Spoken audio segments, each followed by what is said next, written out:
अब कुछ छोटे छोटे दुर्ग हैं, उनके बारे में पढ़ लेते हैं। पहला है कुचामन का किला। कुचामन का किला, कुचामन सिटी कहाँ पर है? नागौर में। तो यह नागौर में स्थित है। जागीरी दुर्गों का सिरमौर माना जाता है। देखो, कुचामन जो थी वो रियासत नहीं थी, जागीर था, इसीलिए जागीरी दुर्गों में सर्वोपरि या सिरमौर कौन माना जाता है? तो कुचामन किला माना जाता है। किसका है जी? जागीरी दुर्गों का सिरमौर क्या है? कुचामन। ठीक है।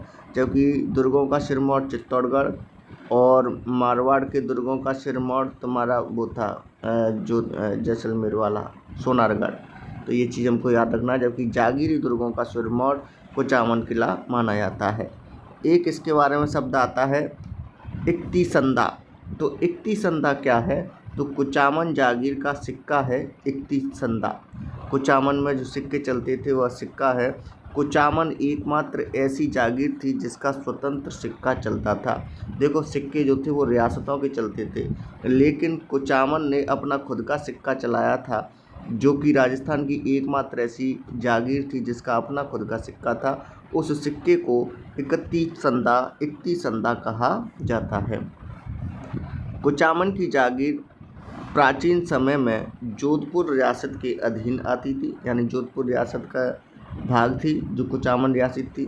लेकिन कुछ समय के लिए यह जागीर मेवाड़ रियासत का भी हिस्सा रही थी। तो दोनों के अंदर में रही है। कुछ सवाल हैं।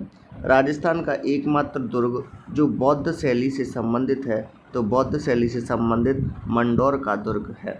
मंडौर का दुर्ग कैसा है? जो बौद्ध शैली से संबंधित है। पूर्णतः मुगल शैली से निर्मित कौन सा दुर्ग है? तो पूर्णतः मुगल शैली से जो दुर्ग बना हुआ है वह है अकबर का किला अजमेर का। याद रखना, ये आमेर का दुर्ग नहीं है।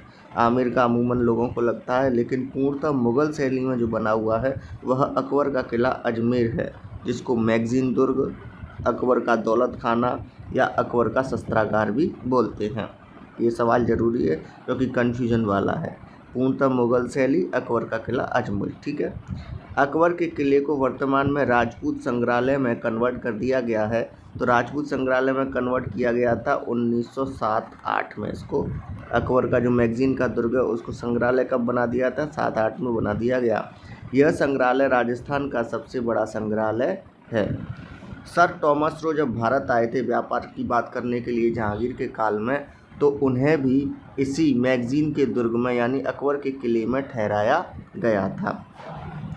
हल्दी घाटी युद्ध की योजना के बारे में भी जानकारी मिलती है कि मैगजीन के दुर्ग में ही यह योजना तैयार की गई थी। तो कई इतिहास जुड़े हुए हैं, इसके बारे में हमको याद रखना है।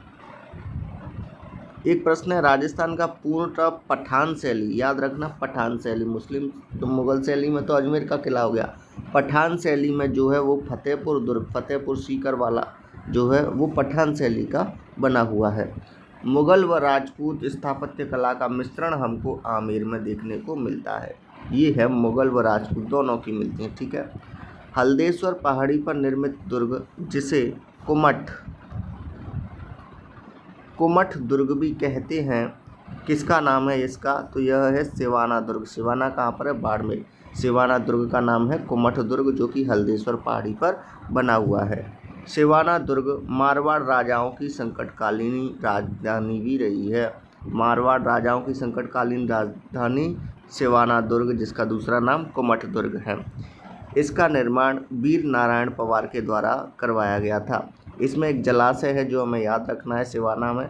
तो वह सिवाना दुर्ग में जो जलाशय है वह है भांडेलाव।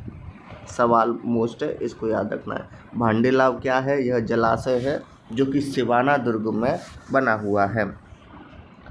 अगला प्रश्न है, राजस्थान का ऐसा दुर्ग जिसका निर्माण कार्य वर्तमान में भी जारी है, जो अब भी काम हो रहा है उसमें, तो वह है नौलखा दुर्ग, जो कि झालावाड़ में बन रहा है। इसका काम आज भी जारी है।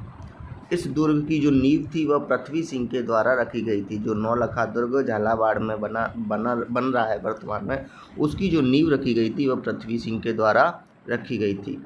राजस्थान के किस दुर्ग को सांप्रदायिक सद्भाव का दुर्ग कहा जाता है? तो यह आंसर हमको ऑप्शन के हिसाब से करना है, और ऑप्शन में क्रमशः अगर ये तीनों ऑप्शन आ जाए तो इनमें पहला, दूसरा, तीसरा इसी तरह याद करना है। तो पहला जो आएगा तो वह आएगा जालौर। हालांकि जालौर से ज़्यादा सांप्रदायिक सद्भाव हमको रणथंभौर में देखने को मिलता है, क्योंकि यहाँ पर मंदिर भी है, मस्जिद भी है और एक गिरजाघर भी है। लेकिन एनसीईआरटी की पुस्तक में जालौर दिया है तो हमको जालौर ही याद रखना है।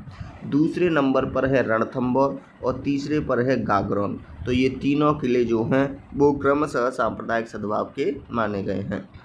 धन्यवाद।